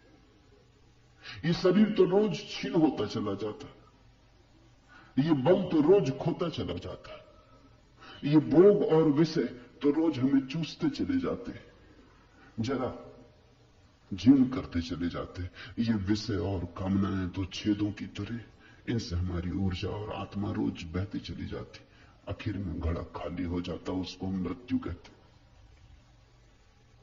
तुमने कभी देखा, अगर छिद्र वाले घड़े को कुएं में डालो तो जब तक घड़ा पानी में डूबा होता है भरा मालूम पड़ता है। उठाओ पानी के ऊपर, खींचो रस्सी, बस खाली होना शुरू हुआ। जोर का शोरगुल होता है, उसी को तुम जीवन कहते हो। जलधारें गिरने लगती, उसी को तुम जीवन कहते हो। और घड़ा जैसे जैसे पास आता है, हाथ के खाली होता चला जाता, जब हाथ में आता तो खाली घड़ा, जल की एक बूंद भी नहीं। ऐसा ही हमारा जीवन है। बच्चा पैदा नहीं हुआ भरा मालूम होता, पैदा हुआ कि खाली होना शुरू हुआ। जन्म का पहला दिन, मृत्यु का पहला दिन, खाली होने लगा। एक दिन मरा, 2 दिन मरा, 3 दिन मरा। जिनको तुम जन्मदिन कहते हो अच्छा हो, मृत्यु दिन कहो तो ज्यादा सत्यतर होगा। 1 साल मर जाते हो, उसको कहते हो चलो एक जन्मदिन आ गया। 50 साल मर गए, कहते हो 50 साल जी लिए, स्वर्ण जयंती मनाए। 50 साल मरे, मौत करीब आ रही, जीवन दूर जा रहा है, घड़ा खाली हो रहा है। जो दूर जा रहा है उसके आधार पर तुम जीवन को सोचते हो, या जो पास आ रहा है उसके आधार पर? एक ऐसा उल्टा गणित। हम रोज मर रहे हैं, मौत करीब सरकती आती। अष्टावक्र कहते हैं विषय है विषवत, क्योंकि उन्हें खा खा के हम सिर्फ मरते, उनसे कभी जीवन तो मिलता नहीं। यदि तू मुक्ति चाहता है हे तात, हे प्रिय, तो विषयों को विष के समान छोड़ दे और क्षमा, आर्जव, दया, संतोष और सत्य को अमृत के समान सेवन कर। अमृत का अर्थ होता है जिससे जीवन मिले, जिससे अमृतत्व मिले, जिससे उसका पता चले जो फिर कभी नहीं मरेगा। तो क्षमा, क्रोध विष, क्षमा अमृत, आर्जव, कुटिलता विष, सीधा सरलपन आर्जव अमृत, दया, कठोरता, क्रूरता विष, दया, करुणा अमृत है, संतोष, असंतोष का कीड़ा खाए चला जाता। असंतोष का कीड़ा हृदय में कैंसर की तरह फैलता चला जाता, विष को फैलाए चले जाता। संतोष जो है उससे तृप्ति, जो नहीं है उसकी आकांक्षा नहीं, जो है वो काफी से ज्यादा है, वो है ही काफी से ज्यादा। आंख खोलो जरा देखो, संतोष कोई थोपना नहीं है ऊपर, जीवन को जरा गौर से देखो, तुम्हें जो मिला है वो तुम्हारी जरूरत से सदा ज्यादा है। तुम्हें जो चाहिए वो मिलता ही रहा है, तुमने जो चाहा है वो सदा मिल गया है। तुमने दुख चाहा है तो दुख मिल गया है, तुमने सुख चाहा है तो सुख मिल गया है, तुमने गलत चाहा तो गलत मिल गया है। तुम्हारी चाह ने तुम्हारे जीवन को रचा है। चाह है बीज है, फिर जीवन उसकी फसल है। जन्मों जन्मों में जो तुम चाहते रहो वही तुम्हें मिलता रहा है। कई बार तुम सोचते हो हम कुछ और चाह रहे हैं, जब मिलता है तो कुछ और मिलता है, तो तुम्हारे चाहने में भूल नहीं हुई है, सिर्फ तुमने चाहने के लिए गलत शब्द चुन लिया था। जैसे तुम चाहते हो सफलता, मिलती है विफलता, तुम कहते हो विफलता मिल रही, चाहिए तो सफलता थी। लेकिन जिसने सफलता चाही उसने विफलता को स्वीकार कर ही लिया, वो विफलता से भीतर डर ही गया है। विफलता के कारण ही तो सफलता चाह रहा है, और जब जब सफलता चाहेगा तब तक विफलता का ख्याल आएगा। विफलता का ख्याल भी मजबूत होता चला जाएगा। सफलता तो कभी मिलेगी, लेकिन रास्ते पर यात्रा तो विफलता में ही बीतेगी। विफलता का भाव संघरीभूत होगा, वो इतना संघरीभूत हो जाएगा कि वही एक दिन प्रकट हो जाएगा। तब तुम कहते हो कि हमने तो सफलता चाही थी, लेकिन सफलता के चाहने में तुमने विफलता को चाह लिया। लाओजू ने कहा है सफलता चाहिए विफलता मिलेगी। अगर सचमुच सफलता चाहिए हो, सफलता चाहना ही मत, फिर तुम्हें कोई विफल नहीं कर सकता। तुम कहते हो हमने सम्मान चाहा था, अपमान मिल रहा है। सम्मान चाहता ही वही व्यक्ति है जिसका अपने प्रति कोई सम्मान नहीं, वही तो दूसरों से सम्मान चाहता है। अपने प्रति जिसका अपमान है वही तो दूसरों से अपने अपमान को भर लेना चाहता है, ढांक लेना चाहता है। सम्मान की आकांक्षा इस बात की खबर है कि तुम अपने भीतर अपमानित अनुभव कर रहे हो। तुम्हें अनुभव हो रहा है कि मैं कुछ भी नहीं हूं, दूसरे मुझे कुछ बना दे, सिंहासन पर बिठा दे, पताकाएं फहरा दे, झंडे उठा ले मेरे नाम के, दूसरे कुछ कर दे। तुम भिखमंगे हो। तुमने अपना अपमान तो खुद कर लिया जब तुमने सम्मान चाहा, और यह अपमान गहन होता जाएगा। लाओ त्सु कहता है मेरा कोई अपमान नहीं कर सकता क्योंकि मैं सम्मान चाहता ही नहीं, यह सम्मान को पा लेना है। लाओ त्सु कहता है मुझे कोई हरा नहीं सकता क्योंकि जीत की हमने बात ही छोड़ दी, अब हराओगे कैसे? तुम उसी को हरा सकते हो जो जीतना चाहता है। अब ये जरा उलझा हुआ हिसाब है। इस दुनिया में सम्मान उन्हें मिलता है जिन्होंने सम्मान नहीं चाहा, सफलता उन्हें मिलती है जिन्होंने सफलता नहीं चाही, क्योंकि जिन्होंने सफलता नहीं चाही उन्होंने तो स्वीकार ही कर लिया कि सफल तो हम हैं ही, अब और चाहना क्या है। सम्मान तो हमारे भीतर आत्मा का है ही, अब और चाहना क्या है। परमात्मा ने सम्मान दे दिया तुम्हें पैदा करके, अब और किसका सम्मान चाहते हो? परमात्मा ने तुम्हें काफी गौरव दे दिया, जीवन दिया, ये सौभाग्य दिया कि आंख खोलो देखो हरे वृक्षों को, फूलों को, पक्षियों को, कान दिए सुनो संगीत को, जलप्रपात के मरमर को, बोध दिया कि बुद्ध हो सको। और क्या चाहते हो? सम्मानित तो तुम हो गए, परमात्मा ने तुम्हें प्रमाण पत्र दिया।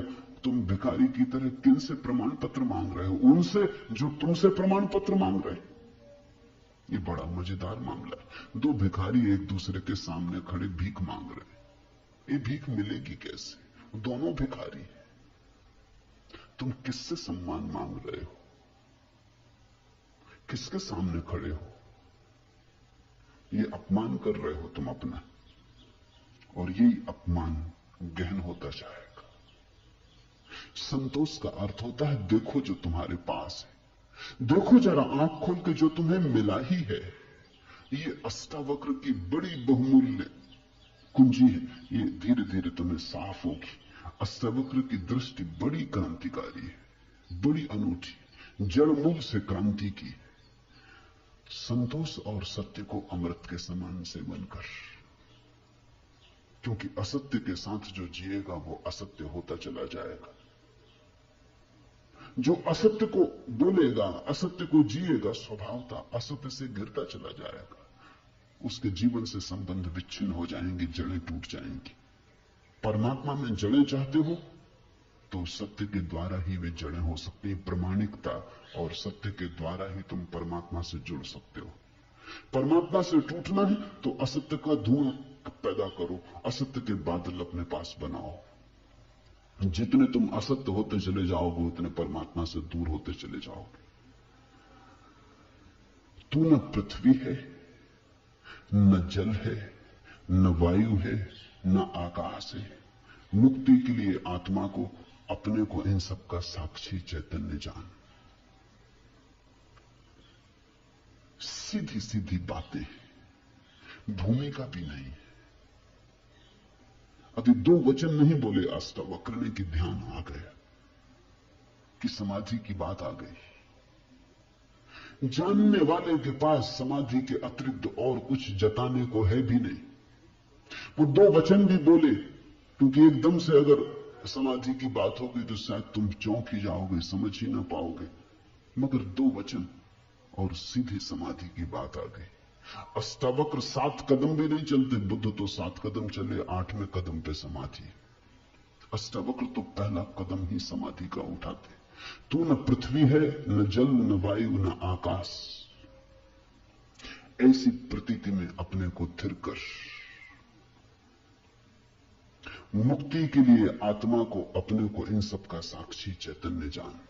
साक्षी सूत्र है, इससे महत्वपूर्ण सूत्र और कोई भी नहीं। देखने वाले बनो, जो हो रहा है उसे होने दो, उसमें बाधा डालने की जरूरत नहीं।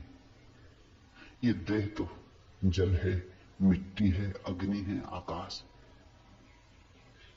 तुम इसके भीतर तो वो दिए हो जिसमें ये सब जल, अग्नि, मिट्टी, आकाश, वायु प्रकाशित हो रही। तुम दृष्टा हो। इस बात को गहन करो। साक्षिणाम चिद्रूपम आत्मानम विद्धि, ये इस जगत में सर्वाधिक बहुमूल्य सूत्र है। साक्षी बनो, इसी से होगा ज्ञान, इसी से होगा वैराग्य, इसी से होगी मुक्ति।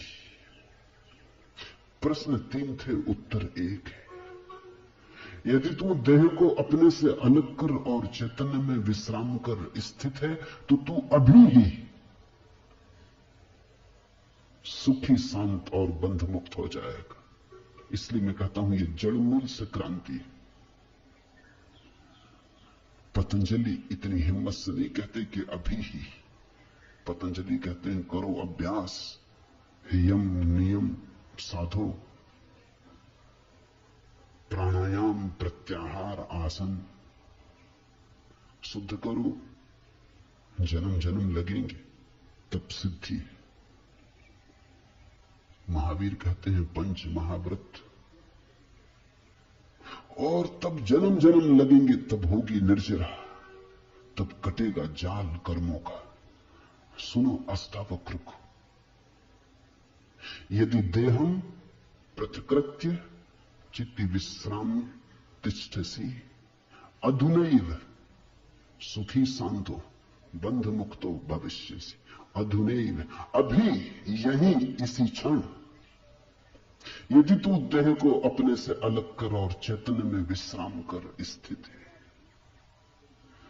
अगर तूने एक बात देखनी शुरू कर दी कि देह मैं नहीं,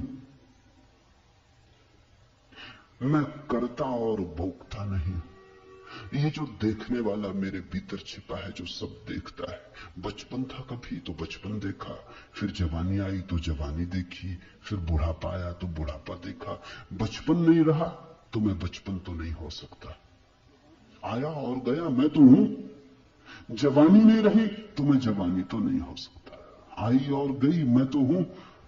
बुढ़ापा आया जा रहा है तो मैं बुढ़ापा नहीं हो सकता, क्योंकि जो आता है जाता है वो मैं कैसे हो सकता हूं। मैं तो सदा हूं। जिस पे बचपन आया, जिस पे जवानी आई, जिस पे बुढ़ापा आया, जिस पे हजार चीजें आई और गई, मैं वही शाश्वत हूं। स्टेशनों की तरह बदलती रहती, बचपन, जवानी, बुढ़ापा, जन्म, यात्री चलता जाता। तुम स्टेशन के साथ अपने को एक तो नहीं समझ लेते। पूना की स्टेशन पर तुम ऐसा तो नहीं समझ लेते कि मैं पूना हूं। फिर पहुंचे मनमाड़ तो ऐसा तो नहीं समझ लेते कि मैं मनमाड़ हूं। तुम जानते हो कि पूना आई गई, मनमाड़ आया गया। तुम तो यात्री हो, तुम तो दृष्टा हो जिसने पूना देखी, पूना आई, जिसने मनमाड़ देखा, मनमाड़ आया। तुम तो देखने वाले हो। तो पहली बात, जो हो रहा है उसमें से देखने वाले को अलग कर लो। देह को अपने से अलग कर और चैतन्य में विश्राम। और करने योग्य कुछ भी नहीं है। जैसे लाओसु का सूत्र है समर्पण, वैसे अष्टावक्र का सूत्र है विश्राम, रेस्ट। करने का कुछ भी नहीं है। मेरे पास लोग आते हैं, वो कहते हैं ध्यान कैसे करें। वो प्रश्न ही गलत पूछ रहे हैं। गलत पूछते हैं तो मैं उनको कहता हूं करो। क्या करोगे? तो उनको बता देता हूं कि करो, कुछ ना कुछ तो करना ही पड़ेगा। अभी तुम्हें करने की खुजलाहट है तो उसे तो पूरा करना होगा। खुजली है तो क्या करोगे? बिना खुजाए नहीं बनता। लेकिन धीरे धीरे उनको करवा करवा के थका डालता हूं। फिर वो कहते हैं अब इससे छुटकारा दिलवाओ। अब कब तक ये करते रहे? उनको तो मैं तो पहले ही राजी था, लेकिन तुम्हें समझने में जरा देर लगी। अब विश्राम करो। ध्यान का आत्यंतिक अर्थ विश्राम है। चित्ती विश्राम में तिष्ठसि, जो विश्राम में ठहरा देता अपने चेतना को, जो होने मात्र में ठहर जाता, कुछ करने को नहीं। क्योंकि जिसे तुम खोज रहे हो वो मिला ही हुआ है। क्योंकि जिसे तुम खोज रहे हो उसे कभी खोया ही नहीं। उसे खोया नहीं जा सकता, वही तुम्हारा स्वभाव है। अयम आत्मा ब्रह्म, तुम ब्रह्म हो, अनल हक, तुम सत्य हो। कहां खोजते हो, कहां भागे चले जाते हो? अपने को ही खोजने कहां भागे चले जाते हो? रुको, ठहरो। परमात्मा दौड़ने से नहीं मिलता, क्योंकि परमात्मा दौड़ने वाले में छिपा है। परमात्मा कुछ करने से नहीं मिलता, क्योंकि परमात्मा करने वाले में छिपा है। परमात्मा के होने के लिए कुछ करने की जरूरत ही नहीं, तुम हो ही। इसलिए अष्टावक्र कहते हैं चित्त विश्राम में, विश्राम करो, ढीले छोड़ो अपने को, ये तनाव छोड़ो। कहां जाते? कहीं जाने को नहीं, कहीं पहुंचने को नहीं। और चैतन्य में विश्राम, तो तू अभी ही इसी क्षण अधुनैव सुखी, शांत और बंध मुक्त हो जाएगा। अनूठा है वचन, नहीं कोई और शास्त्र इसका मुकाबला करता है। तू ब्राह्मण आदि वर्ण नहीं, और न तू कोई आश्रम वाला है, और न आंख आदि इंद्रियों का विषय। असंग और निराकार तू सबका, विश्व का साक्षी है, ऐसा जानकर सुखी हो। अब ब्राह्मण कैसे टीका लिखे?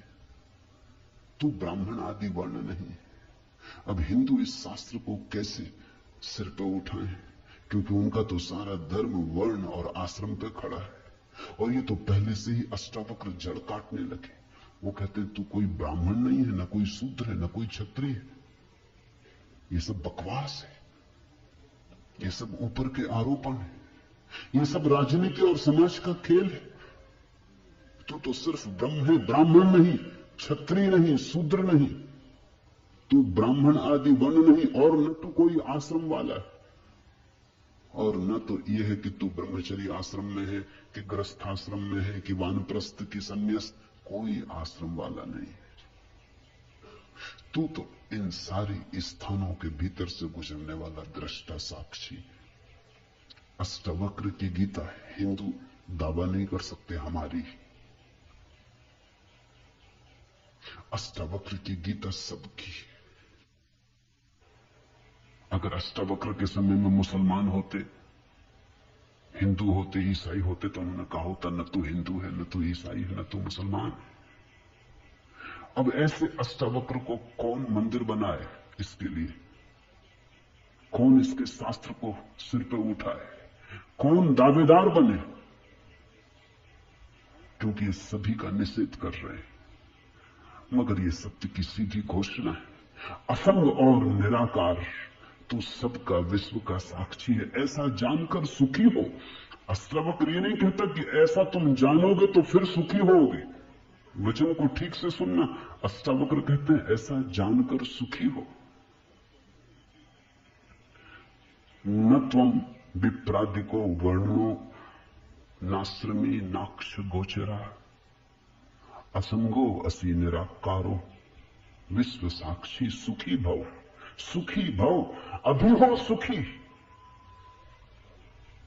जनक पूछते हैं कैसे सुख होगा, कैसे बंधन मुक्ति होगी, कैसे ज्ञान होगा? अष्टावक्र कहते हैं अभी हो सकता है, क्षण मात्र की भी देर करने की कोई जरूरत नहीं है। इसे कल पर छोड़ने का कोई कारण नहीं, स्थगित करने की कोई जरूरत नहीं। ये घटना भविष्य में नहीं घटती, या तो घटती है अभी या कभी नहीं घटती। जब घटती है तब अभी घटती है, क्योंकि अभी के अतिरिक्त कोई समय ही नहीं। भविष्य कहां है? जब आता है तब अभी की तरह आता है। तो जो भी ज्ञान को उत्पन्न हुए हैं अभी उत्पन्न हुए। कभी पर मत छोड़ना, वो मन की चालाकी है। मन कहता है इतने जल्दी कैसे हो सकता है, तैयारी तो कर ले। मेरे पास लोग आते हैं, वो कहते हैं संन्यास लेना। लेंगे कभी? कभी कभी ना लोगे। कभी पर टाला तो सदा के लिए टाला, कभी आता ही नहीं। लेना हो तो अभी, अभी के अतिरिक्त कोई समय ही नहीं है। अभी है जीवन, अभी है मुक्ति, अभी है अज्ञान, अभी है ज्ञान, अभी है निद्रा, अभी हो सकता जागरण। कभी क्यों कठिन होता मन को? क्योंकि मन कहता है तैयारी तो करने दो। मन कहता है कोई भी काम तैयारी के बिना कैसे घटता? आदमी को विश्वविद्यालय से प्रमाण पत्र लेना है तो वर्षों लगते, डॉक्टरेट करनी है तो 20-25 साल लग जाते, मेहनत करते करते फिर आदमी आके डॉक्टर हो पाता। अभी कैसे हो सकते? अष्टावक्र भी जानते हैं, दुकान करनी हो तो अभी थोड़ी खुल जाएगी, इकट्ठा करना पड़े, आयोजन करना पड़े, सामान लाना पड़े, दुकान बनानी पड़े, ग्राहक खोजने पड़े, विज्ञापन भेजना पड़े, वर्षों लगते। इस जगत में कोई भी चीज अभी तो घटती नहीं, क्रम से घटती है। ठीक है, अष्टावक्र भी जानते हैं, मैं भी जानता हूं, लेकिन एक घटना यहां ऐसी है जो अभी घटती है, वो परमात्मा है। वो तुम्हारी दुकान नहीं, न तुम्हारा परीक्षालय, न तुम्हारा विश्वविद्यालय। परमात्मा क्रम से नहीं घटता, परमात्मा घट ही चुका है। आंख भर खोलने की बात है, सूरज निकल ही चुका है। सूरज तुम्हारे आंख के लिए नहीं रुका है कि तुम जब आंख खोलोगे तब निकलेगा। सूरज निकल ही चुका है, प्रकाश सब तरफ भरा ही है, अहिर्निश गूंज रहा उसका नाद, ओंकार की ध्वनि सब तरफ गूंज रही है, सतत अनाहत चारों तरफ गूंज रहा। खोलो कान, खोलो आंख। आंख खोलने में कितना समय लगता है, उतना समय भी परमात्मा को पाने में नहीं लगता। पल तो लगता पलक के झपने में।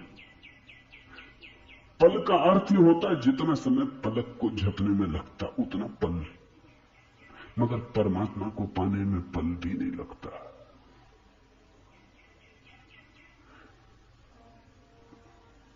विश्व साक्षी असंगो वसी निराकारो सुखी भव, अभी हो सुखी। उधार नहीं है अष्टावक्र का धर्म, नगद, कैश।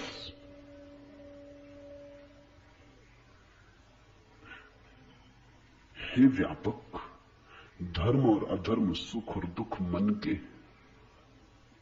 धर्म और अधर्म, सुख और दुख मन के, तेरे लिए नहीं।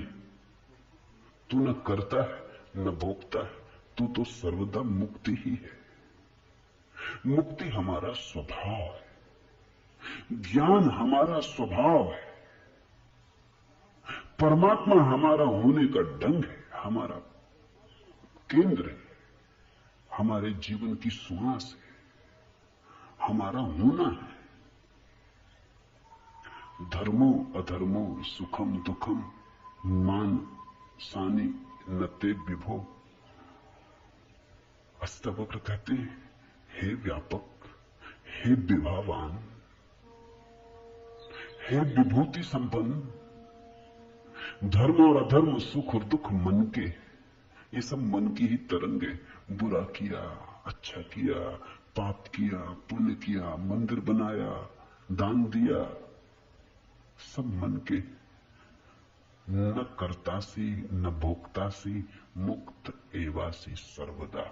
तू तो सदा मुक्त है, तू तो सर्वदा मुक्त है। मुक्ति कोई घटना नहीं है जो हमें घटानी, मुक्ति घट चुकी है हमारे होने में।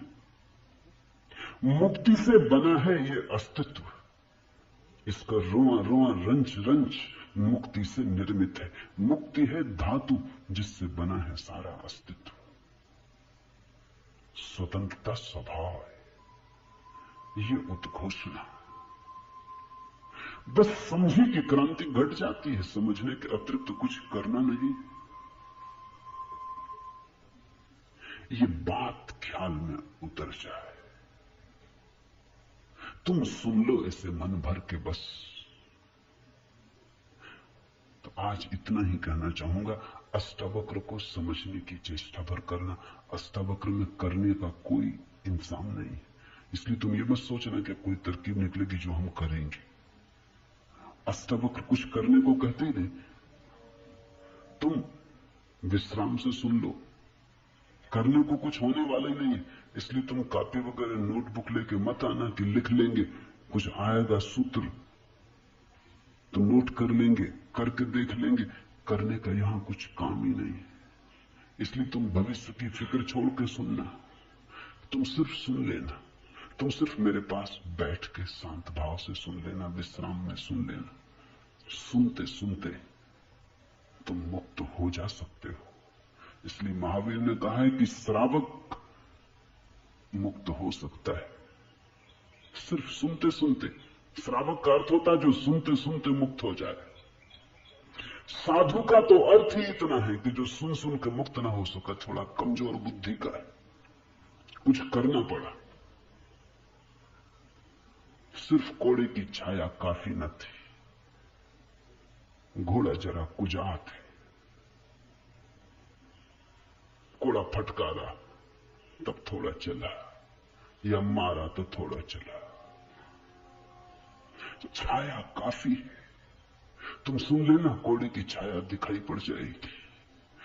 तो अष्टावक्र के साथ एक बात स्मरण रखना, कुछ करने को नहीं है, इसलिए तुम आनंद भाव से सुन सकते हो। इसमें से कुछ निकालना नहीं कि फिर करके देखेंगे। जो घटेगा वो सुनने में घटेगा। सम्यक श्रवण सूत्र है। अधुनैव सुखी शांतो बंध मुक्तो भविष्यसि। अभी हो जा मुक्त, इसी क्षण हो जा मुक्त। कोई रोक नहीं रहा, कोई बाधा नहीं, हिलने की भी जरूरत नहीं है। जहां है वहीं हो जा मुक्त, क्योंकि मुक्त तू है ही। जाग और हो जा मुक्त। असंगो वसी निराकारो विश्व साक्षी सुखी भव। हो जा सुखी। एक पल की भी देर करने की कोई जरूरत नहीं। छलांग है, क्वांटम छलांग। सीढ़ियां नहीं है अष्टावक्र में, क्रमिक विकास नहीं है, सदन इसी क्षण हो सकता है। हरिओम तत्सत। आज इतना ही।